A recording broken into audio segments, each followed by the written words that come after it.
ఏదో మీ మీద ఒక చిన్న ఈ మజాకా విషయానికి సంబంధించి వేరే రైటర్ ఇది నాది అని చెప్పి మీ మీద ఏదో కేసు చేశారు, ఏదో చాంబర్ దాకా వెళ్ళింది, అది చిరంజీవి గారి దాకా కూడా వెళ్ళిందని ఈ సోషల్ మీడియాలో కొంచెం మన వెబ్సైట్ లోనేనా, మా వెబ్సైట్ లో రాయి ఇక్కడ ఎందులో వచ్చిందన్న నాకు ఐడియా లేదు, చూసి నవ్వుకుని వదిలేసావు అంతే.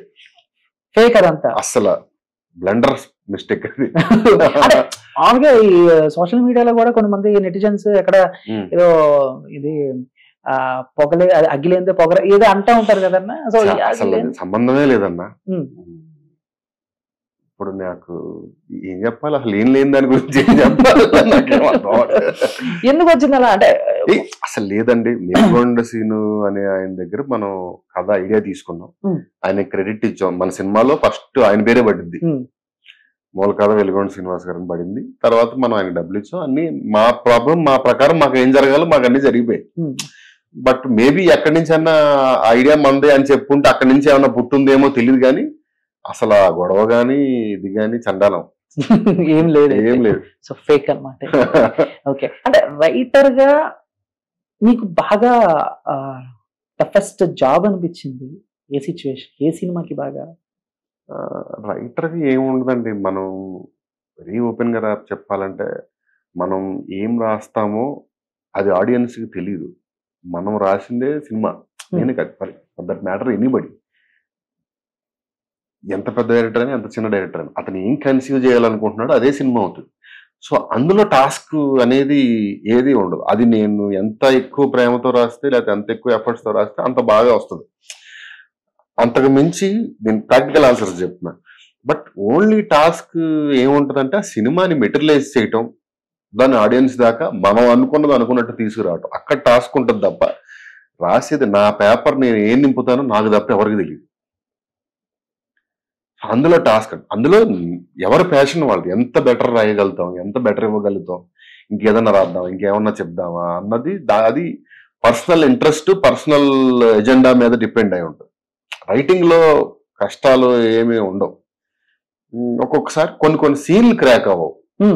ఈ లేదా ఇప్పుడు మీరు అడిగారు కాబట్టి సినిమా చూపిస్తే మామూలు సెకండ్ హాఫ్ స్టార్ట్ అవ్వగానే హీరోయిన్ కి పెళ్లి చూపులు జరుగుతూ ఉంటాయి. ఆ అమ్మాయి రూమ్ లోకి వెళ్ళి హీరోకి ఫోన్ చేస్తుంది. వాడు మాట్లాడుతూ అదే ఫోన్ పట్టుకుని ఇంటికి వచ్చేస్తాడు. అక్కడ గొడవ అవుతుంది. ఏంటంటే నువ్వు ఏం పెట్టి పోషిస్తారా అని అంటే నేను పోషిస్తానని ఛాలెంజ్ చేస్తాను. యాక్చువల్గా ఈ ఇన్సిడెంట్ 8 సీన్లు 9 సీన్లు ఇన్సిడెంట్ రాసినప్పుడు, ఫస్ట్ రాసినప్పుడు ఈ అమ్మాయి ఎక్కడికో వెళ్ళిపోతుంది, హీరో ఆ అమ్మాయి గురించి వెయిట్ చేశాడు, ఎక్కడ వీడు వచ్చేసరికి ఆ అమ్మాయి లేదు, ఎక్కడ ఉందో తెలియలేదు, ఆ అమ్మాయి దగ్గరికి వెళ్ళాడు, ఇలా ఏదో రకరకాలు. ఆ తర్వాత ఫాదర్ ఆ అమ్మాయి పెళ్లి చూపులు జరిగాయి, అడ్డు రాకూడదని తీసుకెళ్ళిపోయారు, ఇలా ఏదో రకరకాలు అనుకున్న తర్వాత వాళ్ళ ఫాదర్ దగ్గరికి ఒకసారి వచ్చి మాట్లాడాడు, మళ్ళీ వెళ్ళిపోయాడు.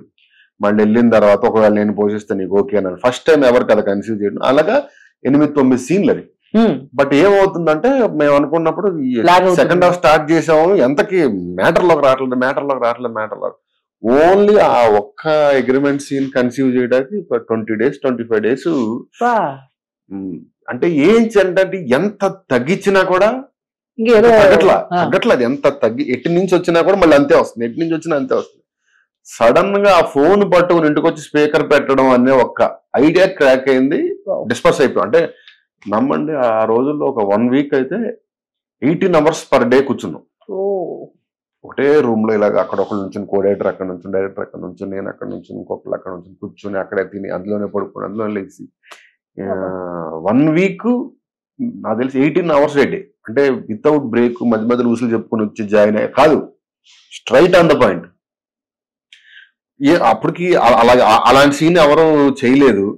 సడన్ గా అమ్మాయి ఫోన్ చేసి మాట్లాడుతుంటే అవును అని మరడుకుంటూ ఒకటి ఫోన్ వచ్చి తీసుకుని వచ్చి స్పీకర్ ఇంట్లో పెట్టాడు అన్న ఐడియా రాగానే సార్ నా వచ్చేసింది, డిస్పర్స్ అయిపోయి 2 రోజుల్లో రాసుకున్నాం. అట్లాగా ఎప్పుడన్నా ఒక్కొక్క సీన్ క్రాక్ అవ్వడానికి కొంచెం కష్టపడతాం అంతే, మిగతాదంతా